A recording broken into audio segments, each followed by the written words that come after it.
Good morning, everybody, or good afternoon. All right. So we're saying over here, I'm just ending off on this point, and this is it. It says, I want to just share with you something. He says, even a poor person, even a poor person should give tzedaka a little bit, right? Even if he is mitpanes b'tzedaka. Even if he is mitpanes b'tzedaka. Why? He says, first of all, in a sense, in general, a poor person has to also train himself to be a giver as well. It's not just, you have money, you give, and if you don't have money, you don't give. Any person should give. Now, I was very impressed. One time I saw personally over here in the Knis, I know for a fact a poor person went up for a aliyah. I know for a fact, he told me his situation personally. I know the whole situation. This was about 2 years ago. And I remember, I wasn't going to give him I wasn't expecting that he was going to, Misha Berak, anything like that. He says, Rabbi, I want to donate something to the shul. And he donated, like whatever it is, $10, $5, whatever he did. I was shocked because he's struggling himself. He says, no, I have to donate something. You know what I'm saying? So he writes over here, a person that is very poor and he gives tzedakah. First of all, his reward is his reward is great, extremely great. Because a little bit that he has is is considered a lot from the rich person. You understand? Let's say you have a guy who has $100 million, right? For him to give $20,000, you know what I'm saying? Yeah, it's Baruch Hashem. He could give a $20,000 check, right? Says, but comparison to the poor man or a person doesn't have much money, when he gives it, which is much harder. Let's say he says that reward of his will be as if the rich man as amount of the rich man.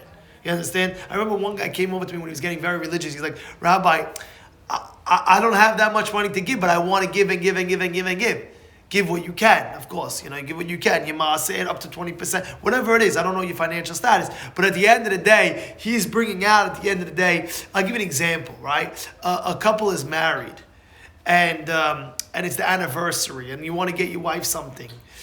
But you know what? At the end of the day, the person doesn't have the means to go all out for her as a gift, anything like that. But if he would write a nice card and a nice letter, you know what I'm saying? And it's a crazy letter, and he puts like a chocolate bar inside, and the wife knows the whole situation, of course, with finances. She puts a very, very nice letter.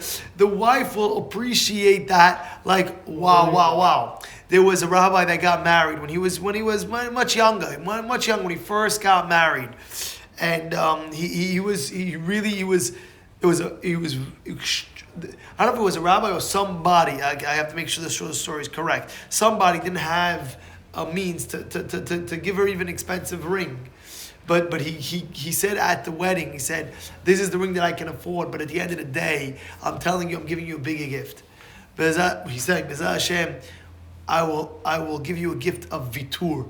Vitur means I will let go when you want something. You know how, let's say for example, your wife wants something and you want something, right? I remember you wanted the leather couch. Your wife wanted the other couch, right? So you let go. Well, honey, whatever couch you want. I want the leather, you take that. No problem. I'll let it go. You understand what I'm trying to say? I'm not saying you per se, I'm just saying it's a hard one, but at the end of the day, that's like the wow. So you're not giving her physical money, but you're giving her the authority where she can choose. She loves that. She loves that. Now he writes, and he says, especially what the rabbis teach us in Menachot, Tav Kuf Yudam Mud Bet. And this is a very important point.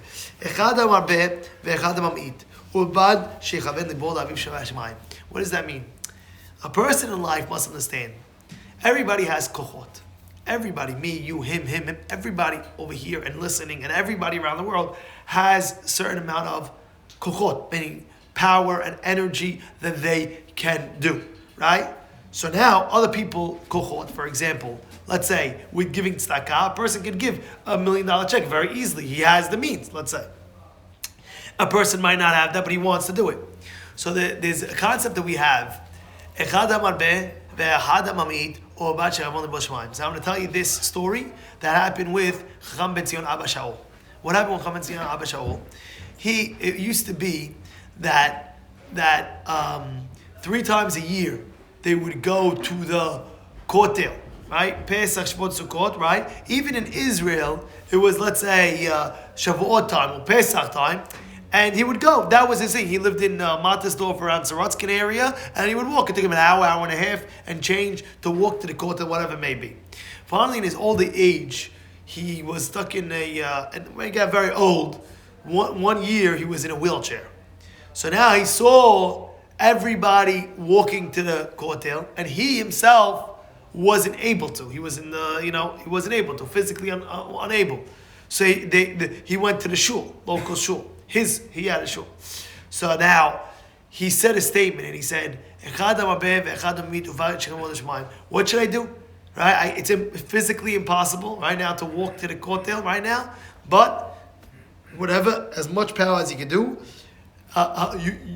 you're capable of doing. He has the capability right now, and therefore he says, my kavanah is I want to be there, but at the end of the day, physically impossible. So therefore, he could do whatever he can do, which was go to the local knis that was right, local shul that was right there. Saying in life, a person, let's say for example, Rav Moshe Feinstein. Take Rav Moshe Feinstein for example. You know how great Rav Moshe Feinstein was.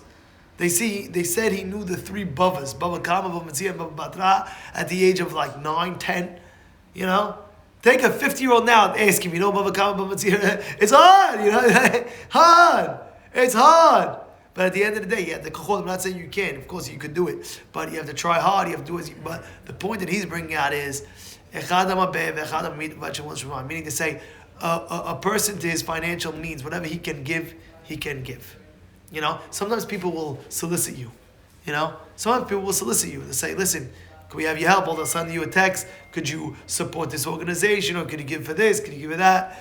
So there's 2 ways of approaching it. One way of approaching it is, of course, if you have the means, you give. Let's say a person doesn't have that means. He's mamish maxed out. He mamish doesn't have, he can't. So it's also appropriate to, to respond. You have a friend, they wanna like a response from you. So response, listen, you can tell my blessings to you, and you can do like that as well. It's also, they bring down also when somebody asks you for charity itself, right? You can give them, listen, bracha v'atzlacha, I wish you good. Now, whatever the reaction is to that other person, right? Whatever the reaction is to the other person, like he might take it offensive. No, you're not giving me anything. You did your part. You gave him bracha, batzlacha. A guy's walking in the street, right? You have a poor person comes over to you, and you really don't have any money on you. You really don't have any money on you. So instead of just gesturing like, tell him, I wish you the best of luck, bracha, batzlacha, or something like that. You give him the bracha. Now you did your part of acting in a dignified manner. Now whatever his reaction is towards you, don't get upset. Okay, you did your part. I remember there was an incident in the shul once. There was a guy going around, and the guy gave him a quarter instead of $1. He asked, listen, I only come once a year. Please be cooperative. At least give $1. So the guy took out a quarter. And it was a whole, you look at me, even giving you a quarter, what do you think? It was a big mess. And I was in the shul at that time. I'll never forget it. I was I was like, I don't know, I'd say like 18, 19. I remember the scene like it was yesterday. It was wild. It was like firecrackers in the knis. He got up. I remember the poor man got up and he said, please, I'm begging. At the end of the day, you have to also be dignified. He wanted... the guy that's getting a quarter, that's all he can afford. That's what he can afford. I'm not saying that. I'm not saying that's what he can afford. But I'm just saying what happened. I'm not saying that. I'm saying there's a dignified manner to do things. Like I told you, I wish you the best of luck, bracha v'atzlacha. Now, whatever the reaction is going to be towards the poor man, towards you, don't get offensive, don't get crazy, but be a dignified manner. All right, Botai, we do the best. You try to do it, of course, the best of best that we can do.